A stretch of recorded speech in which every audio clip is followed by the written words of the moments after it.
আসসালামু আলাইকুম।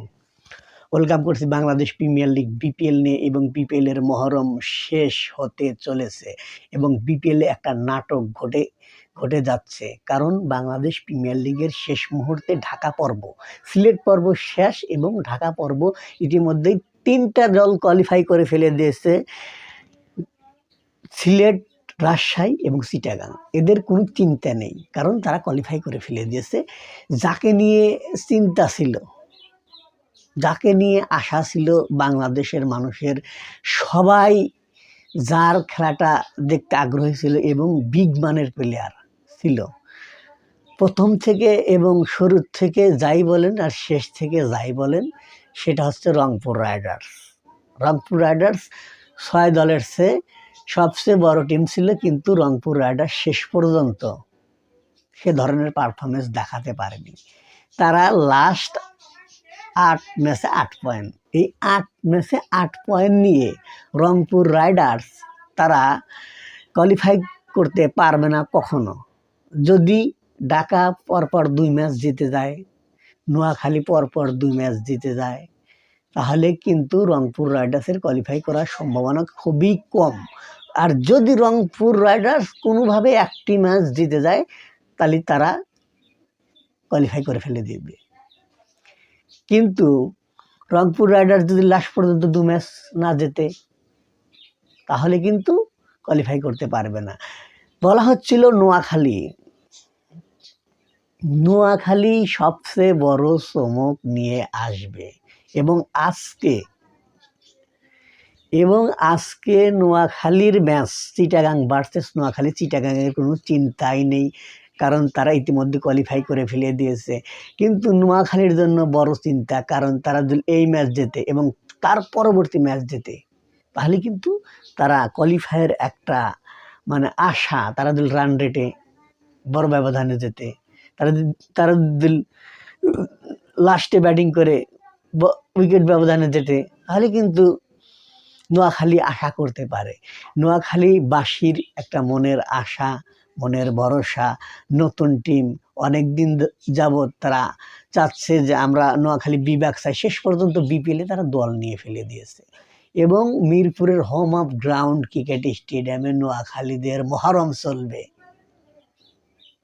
নোয়াখালীদের মহরম চলবে আজকে, কারণ তারা খেলা দেখবে।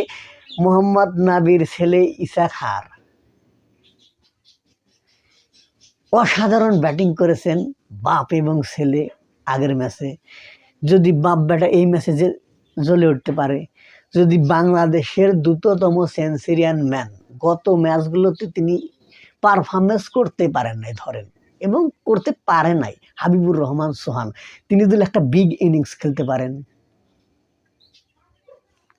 কিংবা জাকির হোসেন অনিক, সেও কিন্তু সে ধরনের একটা পারফরমেন্স করতে পারে নাই।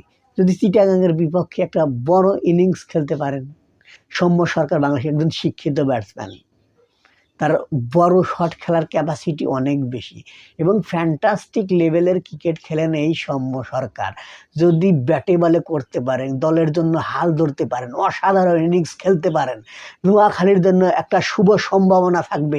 এবং শেষ ২ ম্যাচ যদি নোয়াখালীকে সৌম্য সরকার ভালো পারফরমেন্স দেখাতে পারে, হাবিবুর রহমান সোহান ভালো পারফরমেন্স দেখাতে পারে, তাহলে কিন্তু নোয়াখালী কোয়ালিফাই করার সম্ভাবনা থাকবে, যদি তারা ভালো ব্যবধানে জিতে যায়।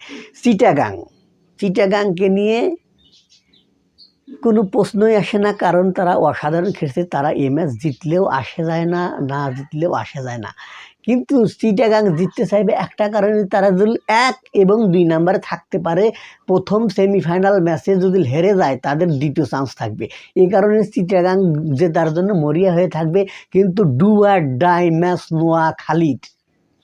নোয়াখালীবাসীর জন্য শুভ কামনা থাকবে, আপনাদের দল জানি কোয়ালিফাই করতে পারে, কারণ আপনারা অনেক আগ্রহ নিয়ে চাচ্ছিলেন যে আপনারা এখন চমক দেখাবেন এবং ফ্যান্টাস্টিক লেভেলের খেলা দেখাবেন, এবং সেই মানের প্লেয়ারও কিনেছিলেন, কিন্তু শেষ পর্যন্ত নোয়াখালীর প্লেয়ার আসতে পারেনি এবং আসেনি। যদি ঠিকঠাক মতো নোয়াখালীর প্লেয়ার আসতো, বিদেশি প্লেয়াররা, তাহলে কিন্তু নোয়াখালী কোয়ালিফাই করতো।